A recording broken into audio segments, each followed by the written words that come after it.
నమస్తే సార్. మాది కడమల కాలువ, మడత్మిత్ర మండలం, నంద్యాల జిల్లా. సార్ ఇట్లా ఎస్సీ కాలనీలో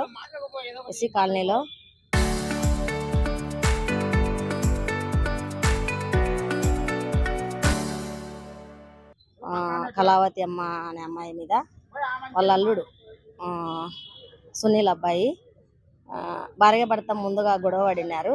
భార్య భర్త గొడవ పడి భార్యను నిన్ను చంపుతానని బెదిరించినాడు.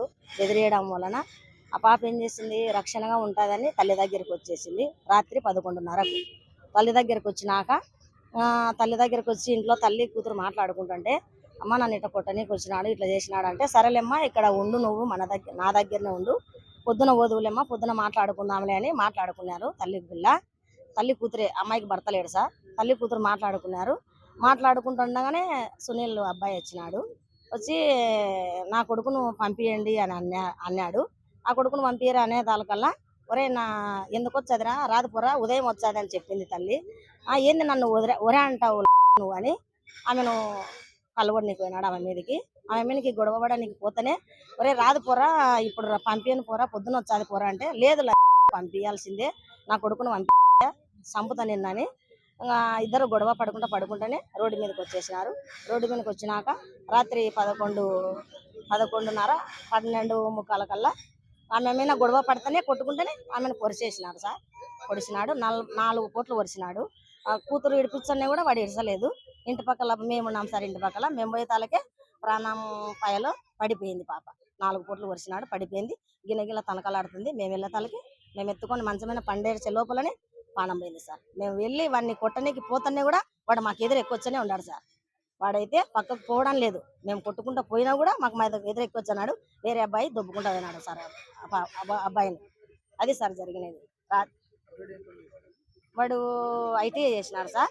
ఐటీఐ చేసినాడు. మామూలుగా ఇప్పుడు పెయింట్ పనికి పోతాడు సార్. పెయింట్ పనికి పోతాడు అబ్బాయి. అది సార్ జరిగినది. పెళ్ళి వాళ్ళది 5 సంవత్సరాలు అవుతుంది సార్. 5 సంవత్సరాలు అవుతుంది. అది సార్. మేము పక్కింటి ఆమె సార్. పక్కింటి ఆమె. నా పేరు కుమారి సార్. అవును సార్. తమ్ముడు పోయినాడు. వాళ్ళు గొడవ పడుతుండగానే ముందుగా మా తమ్ముడు పోయి గొడవ పడుతుండగానే మా తమ్ముడు పొడిసని పోయేతాలకు కత్తి పట్టుకున్న తలకల మా తమ్ముని కూడా గాయమైంది సార్. మా తమ్ముడు పోయినాడు. ఇంటి పక్కల ఆయక్క కూడా ఇద్దరు వచ్చి మనల్ని లేపినారు. మేము పోయే లోపలనే ఆ పాపకు పానం గిలగిల కొట్టుకుంటుంది సార్. మేము పోయినా 10 నిమిషాలు కూడా 2 నిమిషాలకే పానం పోయింది సార్. ఆ పాపకి అక్కడనే పానం వేసింది. మా తమ్మునికి కూడా గాయమైంది సార్. అది సార్ జరిగిన విషయం. ఆమె పొలం పనే వచ్చారు సార్. పొలం పనికి వెళ్తారు. ఇప్పుడు తల్లి లేదు కాబట్టి వాళ్ళు ఇప్పుడు అనాథలు అయిపోయారు సార్. 2 కూతుర్లు 1 కొడుకు. అయితే తండ్రి చనిపోయి గత 7 సంవత్సరాలకు పైన 8 సంవత్సరాలు అవుతుంది. కానీ తల్లి కడమల కాలువలో ఉంటూ పిల్లలను పోషించుకుంటూ, ఈ అమ్మాయిది లవ్ మ్యారేజ్ అయినా బిడ్డను మళ్ళీ చేర్చుకొని వాళ్ళ కాన్పులు చేయడము, వాళ్ళకి బట్టలు పెట్టడం అన్నీ చేస్తూ ఉంది. కానీ తాగుడుకు బానిసైనటువంటి అనిల్ మరి సైకోగా మారడం వల్ల ఈ సంఘటన జరిగింది. మరి దీనికి అంతటికీ ఆ అబ్బాయి సైకోగా మారి వాళ్ళ అత్తను చంపడం జరిగింది. కాబట్టి ప్రభుత్వాన్ని, మీడియా వాళ్ళను, పోలీస్ డిపార్ట్మెంట్ను కోరడం ఏంటంటే, అబ్బాయికి ఒక లాస్ట్ కూతురు ఉంది, అమ్మాయి ఎన్సీసీ జరుగుతుంది. మరి ప్రభుత్వం ఏదైనా ఆ పాపకు ఒక చిన్నపాటి జాబు ఎడ్యుకేషన్ పరంగా ఎన్సీసీ తీసుకుంటుంది, ఇచ్చి ప్రభుత్వం కూడా కాదుకోవాలని నేను ప్రభుత్వాన్ని అట్టి మీడియా వాళ్ళను కోరుకుంటున్నాను. సంఘటన ఎందుకు జరిగింది? సంఘటన తరచుగా వాళ్ళు గొడవ పడేవాళ్ళు. అమ్మాయికి 2 పిల్లలు. తరచుగా అబ్బాయి తాగి వచ్చి దినచర్యగా పెయింట్ పనికి వెళ్ళి వచ్చిన డబ్బులతో తాగుతూ, అలా ఇద్దరు భార్యాభర్తలు తాగి వచ్చినావు ఎందుకు, మన పిల్లలు ఉన్నారు ఎట్లా అని చెప్పేసి భార్య అడిగేది. ఆ విధంలో భార్యను కొట్టడం వల్ల, కొడితే తల్లిగారి ఇల్లు పక్క వీధుల్లో ఉంటుంది. అప్పుడు తల్లి దగ్గరికి రక్షణ కోసం వెళ్ళింది. మా అమ్మోళ్ళ ఇంటి దగ్గరికి పోతే గొడవ పడం కదా అని చెప్పేసి. అయినా అనిల్ వాళ్ళ అమ్మోళ్ళ ఇంటికి వెళ్ళి, నా కొడుకు కూతురు నా పిల్లలు నాకు ఇచ్చే అన్నప్పుడు వాళ్ళ అత్త, నా పిల్లలు ఇవ్వలేను, ఉదయం పంపిస్తాను పో మాట్లాడదామంటే కూడా వినకుండా ఆ విధంగా అతనితో తెచ్చుకున్నటువంటి కత్తితో పరచడం జరిగింది. ఆలోపే ఇంటి ఎదురుగా వాళ్ళు కూడా విడిపించడానికి పోయారు.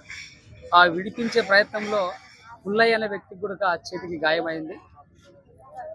మరి ఆ లోపే ఆమెను ఎత్తుకొని మంచం మీద పెట్టడం జరిగింది. తర్వాత ఆటోలో తీసుకోవడం జరిగింది. హాస్పిటల్లో ఏమన్నా కొన ఊపిరిలో కూడా ఏమన్నా ట్రీట్మెంట్ తీస్తే బతుకుతుందని తీసుకురావడం జరిగింది. కానీ మార్గ మధ్యంలోనే అంబులెన్స్లో ఎక్కించేటప్పుడు లోపలికే ఆమె మరణించినట్లు డాక్టర్లు అంబులెన్స్ వారు ధృవీకరించి చెప్పడం జరిగింది. అల్లుడు అవుతాడా ఆయన? అవును, బిడ్డ మొగుడు, బిడ్డ కూతురు భర్త అబ్బాయి ఉప్పుల అనిల్. పాత గొడవలు ఉన్నాయి, తక్కువ ఏం లేదు, మ్యారేజ్ చేసుకుంది, అయినా పిల్లల్ని కూడా సహకరిస్తుంది, ఆమె కాన్పులు చేస్తుంది. ఎందుకంటే కన్న కూతురు కదా సార్, పోగొట్టుకోలేరు కదా. కాబట్టి ఏదేమైనప్పటికీ వాళ్ళు ఇప్పుడైతే అనాథలయ్యారు. ఈ పేరు నా పేరు దాసి బాలరాజు. నా పేరు ప్రేమించుకొని పెళ్లి చేసుకున్నారు సార్. అలా భార్య భర్త గొడవడి వాడిని ఆమె ఇంటి దగ్గరనే పొరసనికి పోయినాడు.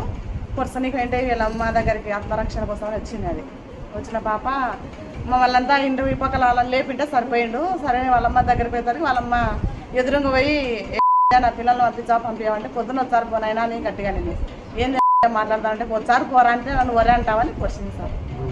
4 కోట్లు పొడిచినాడు. అంటే అందరూ ఒకే చోట ఉంటారు. మేము పోయి అందరం ఇడిపించి వాడిని కొట్టి పంపించినాం. ఆ పిల్లనే వరుసనికి పోయినాడు ఇంటికాడనే, ఇంటి దగ్గరనే వరుసనికి పోయింటే ఆ పిల్ల వచ్చింది ఇడికి వాళ్ళమ్మ కాడికి. వాళ్ళమ్మ దగ్గరికి వచ్చి వాళ్ళమ్మ ఇంకా పిల్లని కాపాడని కానీ తల్లి పిల్లని అడ్డబెట్టి తల్లి ముందు పోయింది. కొట్టనీకి పోయినాడు, పొడిచి దగ్గరకి పొడిచినట్టు పొడిచి ఇంకా తీర పడిపోయేటప్పుడు అమ్మ నన్ను పొడిచినాడమ్మని పడిపోయింది. మేము పోయి అందరం చూస్తాను పొడిచి రక్తం అంతా కారిపోయి పాస్ కూడా కూతురికి ఏమన్నా పిల్లకి ఏం కాలేదు సార్. ఏం పేరమ్మా ఇతని పేరు? ఎవరి పేరు సార్? సునీల్ సార్. అట్లా పేరు. ఏం చేస్తుంటాడమ్మా? Painter sir. బిల్డింగ్లో చేస్తుంటారు సార్. వాళ్ళ భార్య ఏం చేస్తుందమ్మా? వాళ్ళ భార్య ఇంట్లోనే ఉంటారు సార్. ఏం పేరమ్మా? ఇస్తేరా. వాళ్ళ భార్య మొత్తం గొడవ పడుకుంటున్నారు. గొడవ పడి ఇంకా ప్రతిసారి అట్లే జరుగుతానండి. కానీ అయితే ప్రాణాలు తీసినారు సార్. వాడు ఇద్దరు భార్య భర్త కొట్లాడుకున్నారు. అమ్మకాడికి వచ్చింది ఆ పిల్ల ఉడుకుంటా. ఉండూరులో ఉంది కాబట్టి తల్లి వచ్చినందుకు అట్లా చేసినారు సార్. అది మొన్న మాటకు వాడు ఉపయోగించుకొని నన్ను వరే అంటావాను అని కత్తితో వచ్చినాడు. ఇంటికన్నా ఆ పిల్లనే చంపుతారు. ఆ పిల్ల పరువును వచ్చేసింది ఇక్కడికి, మాకెళ్ళి వచ్చింది. పోయి నేను ఆటోకి ఎత్తుకొని వచ్చినాను సార్. ఎన్ని కోట్లు పొడిచినాడమ్మా? 4 కోట్లు సార్. ఒకటి చెస్ట్ భాగంలో, ఇక్కడ 3 కింద. దేంతో పొడిచినాడమ్మా? కత్తి, కూరగాయలు కట్ చేసిన కత్తితో. అల్లుడే సార్. అది కాడికి దొరికొచ్చుకునేది. కొట్లాడినారు రాత్రి, మనకు తెలుసు. పంపేయడా అని వచ్చినాడు, బాగా తాగి పొడిచినాడు. కారణం ఏమని? గొడవ ఏం జరిగింది? గొడవ ఏం జరిగిందో తెలుసు సార్. బిడ్డ మొగుడే బాగా తాగినాడు, ఆ మత్తులో పొడిచి